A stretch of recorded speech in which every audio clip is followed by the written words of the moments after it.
I did at the break look and see if I could find an image that said, I love it when a plan comes together, and then realized they were probably copyright, and I don't want to break copyright. But I'm hoping you will see that there are a lot of overlaps between what Morag has said, what Sian said, and what I'm going to say. And I think the important thing, one of the important things is in the title. I want to talk about narrowing the achievement gap. People talk about closing it, but the only way to close it is to have a non-inclusive system. And I'm not willing to go there. However, I think we can narrow it.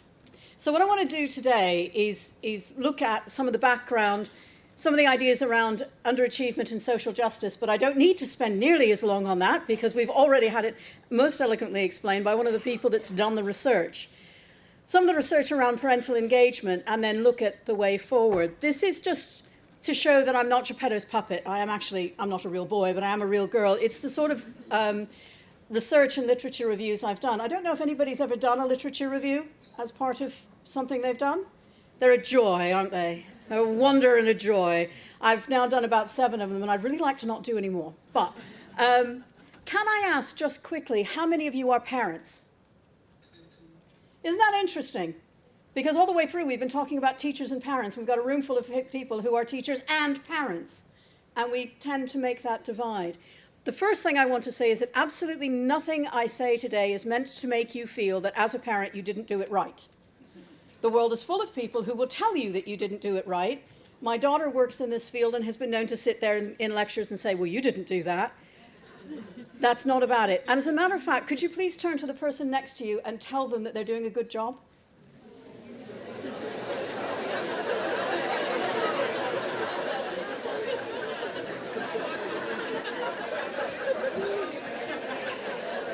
Don't you feel better?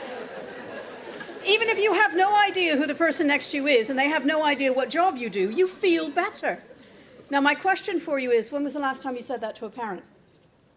When was the last time you said to a parent, you're doing a good job? Your child is a credit to you. Your child always makes me smile. Your child is really good with their friends. When was the last time you said it to a colleague? When was the last time you walked into the staff room and said, that was a cracking lesson? Or how did you get them to sit still? I can't get them. Or whatever it is. We need to do that far more often. The research that's up there, you can see most of it. The next to last one, called Super Shoppers, has anybody ever done the weekly shop with a 5-year-old? Okay, the reaction there tells you everything you need to know. That project has created little cards that children themselves can answer as they go around the shops. You know, which is heavier, a banana or a bag of spinach, that sort of thing. But on the back, so that's to keep them busy while you're shopping, and it interacts with the curriculum. But on the back, there are tips that parents can take home about how to continue that learning in the home. And they're things like help your child make a map of the living room, help your child recreate a den from their favorite story, that sort of thing. And the final thing I added very recently, because the contracts are still wet, but I will be working with Connect Scotland, which makes me very, very pleased. So there are 3 things I'd like you to keep in mind as we go through, and the first is the reason for the balloons. The first is, what are we already doing? My contention is that there is a huge amount of really, really good practice in this room, but the problem is that you don't know what the good practice is from this school, and this school doesn't know because we have no way of sharing it. And also because, as educationalists, we spend our lives saying, no, we're not really good enough. And the world spends its time telling us we're not really good enough. If you do nothing else today, I want you to find someone who you don't know and share a piece of good practice that either you do or someone else does. Just share some good practice, toot your own horn, because the point is, if your good practice is helping your parents, some other school shouldn't suffer because you haven't shared it. Does that make some sense? The second is, what can we tweak? What can we do better? How many of you have homes full of empty loo rolls and empty yogurt pots that are going to come in handy in the classroom at some point? Yeah, they only let me teach doctoral students, and they don't want to play with empty yogurt pots, but once a teacher, always a teacher. I'm not qualified to teach in schools, but I am qualified to teach in the voluntary sector, which is what I've been doing my whole life. You are extremely good at make, do, and mend. Every time you do a teaching observation or watch someone else teach, you think, oh, I could use that. Well, that's a good idea. Or I will never do that.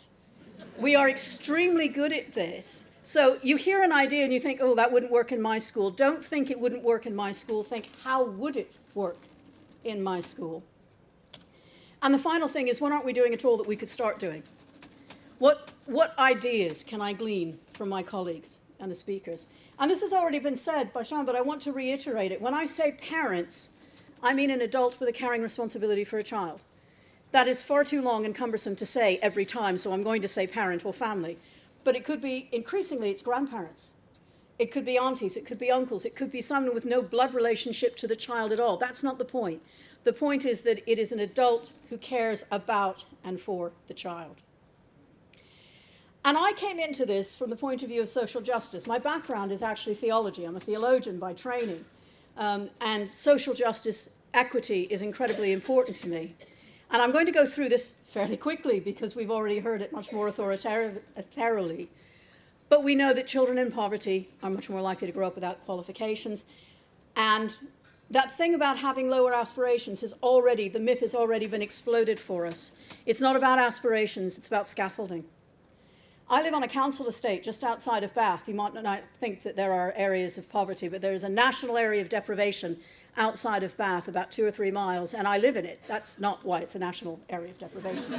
And it's a wonderful community. Not long ago, I got stuck at work, and I phoned my neighbor and said, I've got a delivery coming. Could you please just go and take in the frozen stuff? By the time I got home, she'd not only done that, she'd fed the cat, and she'd made me a cup of tea, and then she brought me dinner later because she said I was working too hard. It's a wonderful place to live, but it's in the 4th percentile for education. People on that estate don't go to university, except for the 2 of us, and we are known as the people that can't put their washing line up because we're not. It's not about poverty of aspirations. It's about scaffolding of aspirations. It's about knowing what children can do and supporting children to do it. If you have a list in your school about children that made it into elite universities, I would challenge you to take that down and replace it with a list of children from our school that followed their dreams. They may be the best hairdresser in town. Whatever it is, how have they achieved their dreams? Because dreams are not just about elite universities. Please don't tell my vice chancellor I said that. We also know, and this came out from the National Literacy Association a couple of weeks ago, low literacy is linked to shorter life expectancy. Note that's correlation, not causation. Okay, that doesn't mean if you can't read, you're going to die early. But it does mean that we have real issues in our society. And don't need to go through this. But that thing about children in poverty growing up in a family where at least one person works, as Morag said, that's one of the myths that we have to get rid of, that poverty is about lack of people working, people not working. It's really not. And this is an issue of social justice. We also know that the risks are cyclic. Children that grow up in poverty are likely to grow up in poverty, although it's not absolute. And as Morag said, people come into poverty and go out of poverty. However, what we do know is the problem is systemic. And you see what I mean by a plan coming together? And you've possibly seen this. This illustration is actually in Creative Commons. You can use it. It was created by a teacher, and it took me 3 months to find out who had actually created this. But it was created by a teacher, and it was put in the Creative Commons. You can use this. But in the first image, it's obviously American. That's a baseball game. Everybody's given the same. Okay? It's like saying everybody has to take the same test to get into this school, go climb that tree, when you're talking to an ape, a fish, and a bunny rabbit. In the second image, people are given what they need to attain. What I'm really after, and this is going to take generations, but what I'm really after is getting rid of the fence. And this is liberation. And that's what I'm actually after. Let's get rid of the need for accommodations. Let us have an equitable system. But the only way we can do that is to actually address the inequities in the system that we have now. And as I say, this is a generational thing. The better we can do this for the children in school now, the more equipped they will be to do yet more when they get to the point where they're in power. These are not quick wins. So just to demonstrate some of this, your challenge now is to complete this sentence. The Grand Old Duke of York, as an American raising children in England, I had no idea what was going on here at all. Mary, Mary, quite contrary. Little Jack Horner, what is a Christmas pie? You know. But the point is, how many of you did those nursery rhymes with your children? Of course, because you possibly realized that it was linked to literacy. But do all of your parents know that it's linked to literacy? We tell them, sing these nursery rhymes with your children, but do we tell them why? Do we make that final step? Does that make some sense? It's about saying to children, saying to parents, this is why it's useful. This dates my children. How many of you have ever read a book to a child and been told off for getting the voices wrong? Okay, that child's probably going to be okay in the school system. How many of you have mispronounced a word because you have read it first rather than hearing it first? Yeah, halcyon really shouldn't be pronounced that way. Again, you were able to read above your speaking age. Not every child is able to read above their speaking age. These are some of the inequities that we need to work around, and we've been working with projects helping parents not just do these things, but understand why these things are useful. Often we say to parents, help your child cook.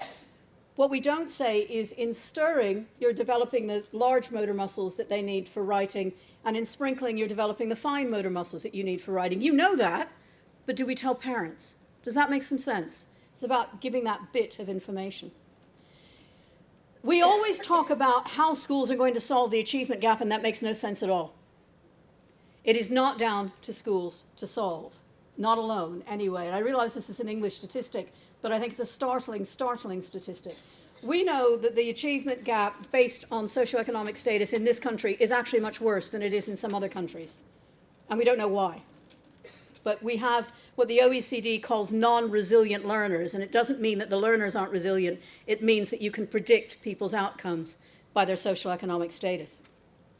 That's from a document called Too Young to Fail from Save the Children. It will take you an hour and a half to read. It's easily available. Line up a comedy to watch afterwards because it's very, very, very depressing. But it's a call to action. But if there's ever a call from Minions 3 or something. But the point is, the only way we can actually get some of this work done is to work at a system level as systems, but we also need to work in local levels, which is why it is so wonderful to find out that practitioners are being brought together, they're being given means to communicate with each other. And that's why I want to talk about the parental engagement research, which is not unproblematic, but it's there. This is from one of the NHS protests a few years ago. If you, as teachers, go back into your staff room on Monday and say, I've got 5 new things we need to do, what's the reaction going to be? Please keep it clean. I try not to give schools ideas for what things they can do without giving them ideas about what they can stop doing. We do an awful lot of stuff in schools that I'm not absolutely sure we need to do. But we are plagued by what has been called the civil service mentality, which I think is possibly unfair to the civil service. But something must be done. Here is something, therefore we will do it. We've got to stop that. Would you agree that schools have innovation fatigue? Yeah.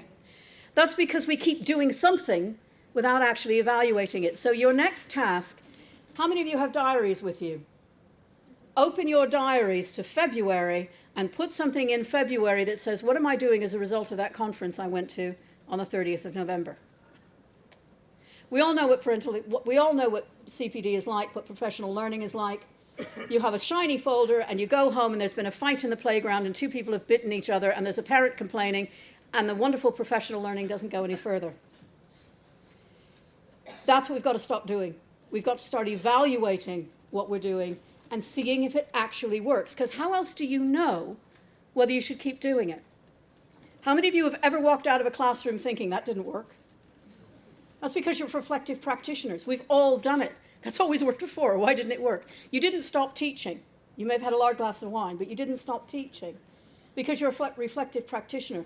But the point is we often don't apply that reflexivity to the engagement activities we do with parents. And what I'm suggesting, what I'm begging, is that you take the skills that you have, the incredible skills that you have, because I think we have one of the best teaching workforces around, the skills that you have in the classroom, and apply them to parents.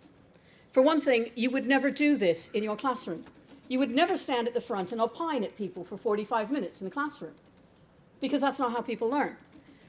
Universities are very good at teaching people how people learn, but we're not very good at helping them learn the way that they should learn. We lecture about active learning. But how do you have those skills? When you get parents in, do you actually sit them down and talk at them? or do you get them involved? Do you get them involved in the learning? Do you see what I mean? You already have these skills. This is, Rashbash is an economist, and I find this a startling statistic. About 80% of the difference in how well children do from different backgrounds is due to what happens outside of school. It was US big data that he's working from. But you know this. Bourdieu noticed this. We all notice this. You teach your class the same way, and children learn differently. It's not just down to individuals. Some of it's down to what's happening outside of school. And if you are at all dubious about some of the statistics that we use in education, may I recommend Stephen Garrard's work to you, because so is he. And his review on what we should be doing to support parents in learning came out a few years ago, and I read it kind of between closed eyes because I was very afraid of what it was going to say. But what he said, what he and his team said, was that parental involvement in their children's learning was the only area reviewed with sufficient evidence for a robust causal model. He said the evidence wasn't good enough yet. I agree with him. The evidence isn't good enough yet, but it's much better than the evidence we have for anything else. How many of you who have children put your children in early years care, preschool, play school, something before they went to school? Yeah. How many of you had relatives, well-meaning, that told you this was wrong, evil, and bad, and you should never do it again? Yes. I am not going to say to throw Kathy Silva's work at them, because there are 12 technical appendices, and that's grievous bodily harm. But Kathy and her team, she's a professor at Oxford, Kathy and her team followed children from the time they were rising 4 to the time they left primary school. And even at the end of primary school, they saw benefits for it being engaged in that kind of early learning for 2 or more days a week. But what she really found, and what I think is incredibly important in her work, is what it says on the screen. The quality of the home learning environment was more important for intellectual and social development than parental occupation, education, or income. So there are a couple of phrases I'm going to ask you to ditch as we go through. And the first is, what can you expect from parents like that? Whatever that is, whether it's a geography, whether it's from a particular religious background, a particular ethnic background, what you can expect from parents like that is that they love their children. And you see what I mean about a plan coming together? You know, the mythologies we have in the sense of a story we tell ourselves. What's really important is that parents love their children and are engaged in their learning. That does not necessarily mean they're engaged in school. Parental engagement supporting learning in the home is the single biggest changeable factor we have in student achievement. There are lots of other factors we can't change at a school level. We can work to change at other levels. We have got to stop thinking about all parents as the same. If you have to take over a new class tomorrow, your colleague has won the lottery and has gone off to a yacht in the Côte d'Azur, which is much nicer than thinking they've gone under a bus, and you suddenly have to take over their classroom, what do? The first thing you ask is, tell me about the kids. Who needs a bit of extra support? Who needs a bit of extra challenge? You do that because you're a seasoned teacher and you know that children are different and they're individuals. Anybody have more than one child? Yeah, my mother-in-law, who is very wise, says you can raise children by the book provided you have a book for every child. And certainly what I could do for my eldest wouldn't have worked for my youngest, and vice versa. We know this. You know this from your practice, you know this from your daily life, and yet we treat all parents the same. And we see parents as a group, and we talk about parents as a group. That's ridiculous. We don't do it for children. And parents are just children who grew up. And you know, in the sort of transnational research, why does parental academic guidance make a difference in Qatar, Italy, and Korea, but not in other countries? In other countries, it's counterindicated. But why does it make a difference in those countries? This is a question I asked, not an answer I have. I was recently in Qatar, and I asked this question, and they didn't know either. But they were quite pleased to be told. And the OECD talks about a vicious cycle that we have. We do things for parents, and they don't come. Therefore, we say they're not interested. And parents are reluctant to engage in school because the stuff the school is doing for them doesn't make any sense to them, so they don't come. And we have a vicious cycle. Does that resonate with anybody at all? Yeah. And to give you an example, one of the schools I worked with had how to help your year 11 child with maths and how to deal with teenage behavior problems. Strangely enough, nobody came to those. Because what is it saying about you as a parent if you rock up to something about behavior problems? Stigma. When they changed it to, I have a teenager, get me out of here, It was standing room only. And it's a simple change. Does that make some sense? Think about, if you put something on for parents, have you asked parents if it's something they want, if it's something they need, if it's at a place and a time they can get to? The other thing, and again, a plan comes together. We think about parents as being on the demand side of learning. They're actually on the supply side of learning. Parents are the first and best teachers of children. And we've got to stop thinking about them as learning and over there. As a good middle-class mother, I rocked up to the local school and when my eldest was rising 5 and said, "What shall I teach him?" And they said, "Don't teach him anything. That's our job." And I thought, you want me to deliver you a hyperactive 5-year-old who can't walk or talk, or, okay, he couldn't tie his shoes till he was 10, that's beside the point. But he could walk and he could talk and he could interact with other people. But they didn't see that as teaching and they didn't see that as learning. Can you see why we need to broaden some of these definitions? Another phrase I want you to get rid of is professionals and parents. A lot of your parents are professionals. But can you see the dichotomy and the deficit that sets up immediately? I'm a professional, so I know what I'm talking about. You're just a parent. You just deal with them 24 hours a day, all day. So why would you possibly know? You happen to be sitting there, sorry. Why would you possibly know about your children? So the question becomes, do we want involvement or engagement? And it's getting slightly cold, so there might be 1 or 2 answers here. Did anybody have a full breakfast with eggs and bacon this morning? You're all far too healthy, far. If you had, I would say that the chicken was involved in your egg, but the pig was engaged in your bacon. Right? We want engagement.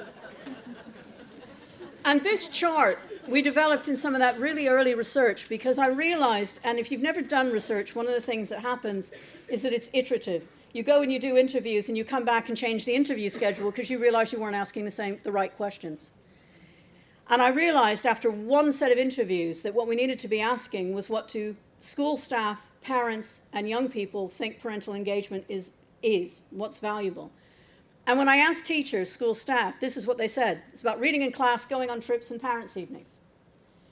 And when I meet head teachers, they often say, we've got great parental engagement. We've got 96% of parents coming to parents' evening.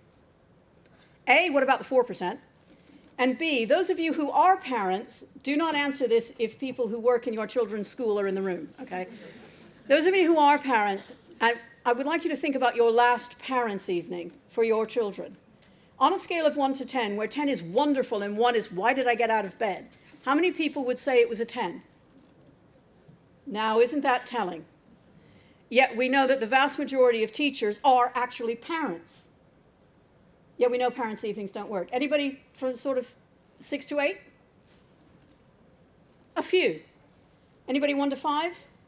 Every parents' evening I ever attended. I did once get harangued for 5 minutes about why Caroline wasn't coming to band practice. When she finally drew breath, I told her that when I saw Caroline's mother, I would tell her, you know. At which point Caroline rocked up and said, "Mommy," but no. The second thing, when we asked parents, they said homework and keeping track of coursework. Anybody have teenagers? Keeping track of their coursework is a full-time job. I got a phone call at one point that told me that my daughter had missed her French exam, and I panicked for 5 minutes before I remembered she wasn't reading French. Do not name your child a really common first name. Those of you with teenagers, what they said may surprise you. And this was work up and down the country. We interviewed over 100 teenagers. These views were unanimous, bar one young man who was about to do his A-levels and didn't need anybody's help. Thank you, Jack. What they said was they wanted moral support. Interestingly, over and over again, I heard, my mum has to ask how my day went. Now, I don't know about your children, but as far as I know, my children did absolutely nothing in organized schooling because that's what they told me for 13 solid years. What did you do today? Nothing. I did change it at one point and say, what did you have for lunch today? And my son went, brown, which may have been accurate, but wasn't very helpful. And I started asking young people, these were all secondary students, and I said, if your mom or dad or auntie or somebody asks you how your day went, do you answer them? Because I thought maybe my children were the anomaly. And I remember a young woman in Docklands saying to me, no. You have to put a few expletives there. She said, But she's not home. I go around all my aunties, and I find her, and I make her ask me, and then I ignore her. But, and it's the rider that's important, if she asks, I know she cares. And that's the rider that's important. So if you've got teenagers, keep asking the question, and let your parents know to keep asking the question. There are lots of different ways you can ask the question. Tell me 2 things you know today that you didn't know yesterday. Caution, if you've got teenagers, they may know things that you didn't want them to know. The second thing was they told us, my parents, my family has to show an interest in learning. And over again, I'm not here for my health, miss. I'm not wearing these clothes for my health. It's not like it was in the olden days, myths. Doing research with teenagers makes you feel ancient. And there was a group of young women in the north of England, 16, 17 years old, and they had a friend whose mother, for whatever reason, was not involved. Dad wasn't around. And they said to me, you know, miss, we write her. We give her a hard time. We give her a hard time about her homework. We phone her and tell her she's got to come to school. We take an interest in her learning, but it's not like having your mum care, miss. It's not like having your mum care.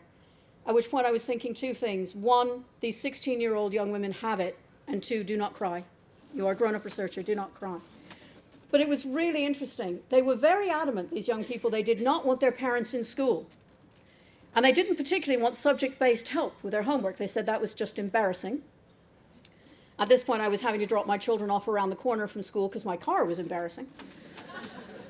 But what they said was, I am here, I am studying because my parents tell me it's important, and it's important to them. If you are a parent of a teenager, your teenagers will never tell you that, or at least not until they're 20, 25, 30. But it's important that we let parents know that this research is there, and that's why that research was actually called, Do Parents Know They Matter? Because the answer often is no. And I said this a few years ago. Whoops.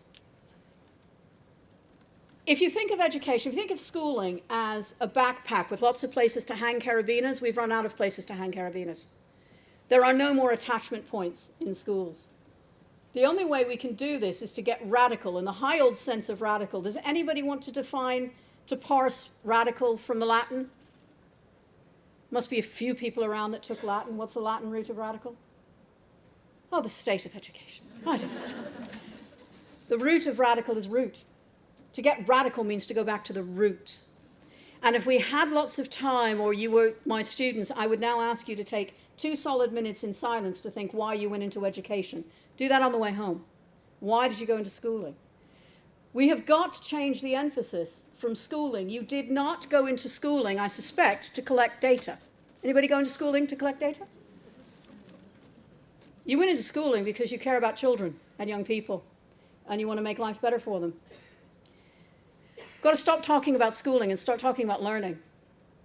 And one of the reasons is that's what we're there for, that's what the children are there for, and that's what you have in common with parents.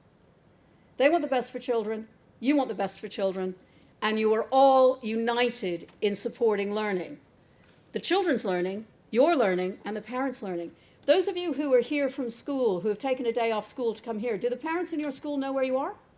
Do they know what you're doing? And if not, why? Why have you not told parents that you are taking a day out of school? You've told they know that you're not in school, but have you told them what you're doing? I'm going to go spend the day learning how better to support family learning. Tell them that. Share that with them. Does that make some sense? And I think we've got it wrong. In England, we have a Department of Education. They do not deal with a lot of stuff that's education. Is anybody in here a sports coach, a dance teacher, a music teacher, brownies, guides? Is that education? Of course it is. It is education. It's learning with formalized rules. Department of Education doesn't want to know. That is not their job. Learning starts at birth. You can actually buy a pre-birth phonics kit so you can play phonics sounds to the bum. I'm not recommending that you do this, but I do wish I'd thought of it. But learning starts at birth. Think about those first few minutes with a baby. You're saying hello. You're naming them. You may be giving them a religious comment, whatever. Learning starts at birth, and it goes on at least until we die. Education is a smaller set of learning that's formalized. It's got some form of formalized rules. Within that is schooling.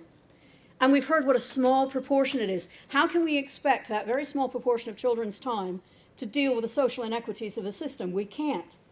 But that small proportion of children's time and families' time can help deal and support people around that. In an ideal world, everything that goes on in schooling would also be about education and would also be about learning. And one of the things I would like you to take back is that every conversation at school starts and ends with, what does this have to do with learning? And if it doesn't, stop having the conversation. Or at least stop having the conversation in a formalized meeting. By all means, have the conversation, because we all have lives.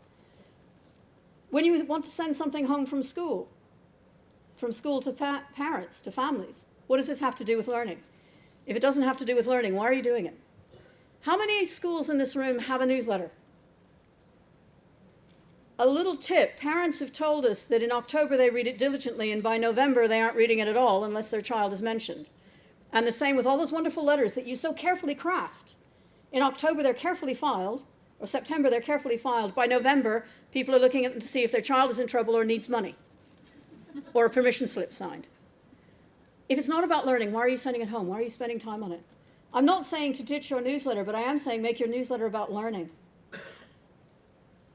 Suggest ways that parents can extend the learning. Suggest ways that families can talk about learning. That does not mean doing more homework.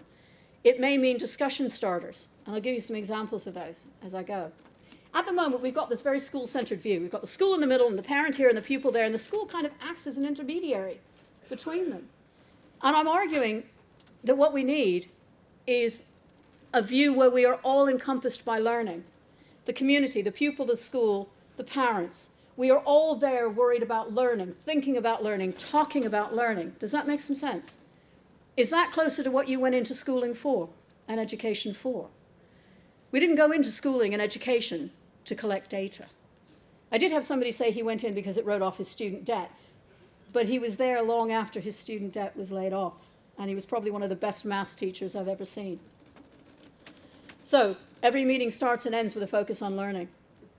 Look at what goes home. What are you doing that doesn't relate to learning, and can you stop doing it, or can you tweak it so it is related to learning? One of the primary schools that I worked with sent home 3 thunks a week, and they were just ideas that were related to the curriculum. Another one put banners in the playground saying, this week we're talking about. There was one point where every school in England seemed to be talking about the Great Fire of London. This week we're talking about the Great Fire of London. This week we're talking about Diwali. This week we're talking about, ask your child about. Note, ask your child about, not tell your child about. How many of you have ever taught something you weren't particularly sure of? You learned when you were teaching about it. And there's some recent research that shows that children actually learn more when they're explaining it to something. Parents don't need to know the answer. They need to care that the answer gets found. And that's terribly liberating. I don't mean to paint too rosy a picture. There are some barriers. And we'll continue this. There's a workshop going on. This is from a book called Swing Time by Zadie Smith. And if you've got the paperback, this is on page 41. But it describes how her mother and her mother's friends felt about school, and I think this should be required reading for every teacher trainer and every training teacher. We knew that they, in their own time, had feared school. They feared the arbitrary rules. They felt shamed by them, by the new uniforms they couldn't afford, by the incessant correcting of their original patois or Cockney, by the sense they couldn't do anything right anyway. A deep anxiety about being told off. Fear never really left our mothers. Parents' evening was, in their minds, not so different from detention. It remained a place where they might be shamed. The difference was that now they had a choice. I find that incredibly powerful. I was saying to someone at the break, one of the problems is that almost all of us in this room are comfortable in schools. Might be slightly uncomfortable in somebody else's schools, but we're comfortable in schools overall, even secondary schools. Regular people who have left schooling are not comfortable in schools. And they are really not comfortable in secondary schools, which are big, noisy, confusing, often look something like Fort Knox, and are full of teenagers. And we've been conditioned to be afraid of our teenagers. And they are all taller than me, every single one of them, right? We need to realize that we have, at times, got to step outside of those boundaries. Head teachers always say to me, how do I get them to come in? And I say, why do you want them to come in? What is so sacred about this particular plot of land that it's the only place that you can talk to parents? I remember a head teacher saying to me at one point, They won't cross the line. I stand there and they won't cross the line. And I said, cross the line yourself. Take the step. It's easy and obvious when you say it. One of the problems, I don't know if Maura would agree with this, but one of the problems with doing research is that often you spend years doing research and then everybody says, well, that's obvious. It is obvious when somebody's done the research and tells you. So, yeah. One of the big barriers to parents' engagement with their children's learning from our research and other people's research is parents' experience of education. If your experience of education is being told that you're not good enough, that you are never going to amount to anything, parents are reacting not necessarily against you and your school, but against the schooling they experienced, and you can't change that. You have to build new relationships. And that means you may have to try a little bit harder. And then there are some practical issues: time, childcare, transport, cost. A question for you, and I don't need an answer for this, but when does the last bus leave your school that will get your furthest parent home? If you don't know that, how are you planning evening events? It's all very well saying they can take a taxi, but a lot of your parents can't take a taxi. Or the money for a taxi means mum doesn't eat. You know, when does the last bus leave your school that will get your furthest parents home? When do your parents celebrate religious feasts? You are very unlikely to have parents' evening on Good Friday. It's quite possible to have it on Purim. One of the schools I worked with could not get their mainly Somali group of parents to come to their school barbecue. What do you expect to eat at a barbecue? Roast pork. When they changed it to a family picnic, there wasn't enough room for all of the families that wanted to come. It's about knowing your families. It's about thinking through. Do your parents work shifts? If your parents' evening is on Monday night between 6 and 8, and that's when it is, what accommodation are you making for the single parent or the two parents that work shifts and they can't take it off? Many of us are in jobs where we can say, okay, I'll do that work later. A lot of parents aren't. A lot of families aren't. I would like you to take comfort from this. This is the OECD. There's a document called Let's Read Them a Story. 15 minutes conversation a week with teenagers about social media, about movies. Now it would be about Fortnite. Please don't ask me. That's all I know about Fortnite, that it exists, is correlated to engagement with literacy. And everybody always thinks this has to be sitting down in a book-lined room going, darling, how do you feel about Nietzsche? And I did have that conversation with my daughter when she was in university and reading Nietzsche, and I had to go back and reread Nietzsche, which wasn't fun. It's not about that. It's about showing that you care. It's about saying, how's it going? It's about, you saw that, in my family it would have been, you saw that movie. Is that a good movie for your mother to see? Can I go see that movie? Because I know you've seen it. Parents need to know that they make a difference. We need to be telling parents they can make a difference. We need to be supporting parents. That does not mean parents are to blame, and that doesn't mean that this is the solution to the problem. But it does mean this will go some way to supporting the children who aren't getting some of the support that they need. Another phrase that I want you to ditch is hard to reach parents. I was asked by a group of schools, local to Bath, let's say, to come in and talk to them about hard to reach parents. And the first thing I said was, I want you to ditch that phrase. They were not pleased. But who's hard to reach? Is it the parent or is it the school? But can you see that that's immediately a deficit model? You are hard to reach. Sorry, you're sitting there. You are hard to reach. The problem is not that I'm trying to reach you when you're at work, or that I'm sending you a text and you've changed your phone because you got a better deal on a better contract or you don't have a phone. And also, it's not really as important that the parents are in touch with you as a school. What's really important is that they're in touch with their children's learning. The two are not the same. And it's simple arrogance to assume that it's the same. We need to get past the school and concentrate on learning. We need to talk to parents about how we can support them to support their children's learning. Question for the senior leaders in the room. Do you have a school improvement plan? Why? I love it when I ask that, because the looks on head teachers' faces is always like, why are you asking me if I'm breathing? Why do you want to improve your school? You really don't want to improve your school, do you? You want to improve learning. Have a learning improvement plan. And yes, I do know some schools that have moved to having learning improvement plans, and it has changed the conversations around learning. And this is back to my point about the conversations need to be around learning. We know from research that the most valuable CPD that people do is around the water cooler or the staff room, because it's when you talk to other practitioners. And when the results come back from evaluations, people always say the best bit was lunch, not just because lunch was good, but because lunch is a time that you can talk to other practitioners. The people who know best about the learning that goes on in your school are the children and the staff. And the people who know best about the learning that goes on at home are the children or the young people and the parents. One trainee teacher I was working with changed the conversation with the parents simply by phoning her and saying, I am really worried about Molly. Name changed. You're her mum. You know her better than I do. What can you tell me about Molly that will help me to support her? Can you see how that is so different from so many other phone calls that mother will have received about Molly? It wasn't, let me tell you what Molly has done wrong. It's, let me tell you I care about your daughter, and that I know you do, and let's go forward together. It's a very different model.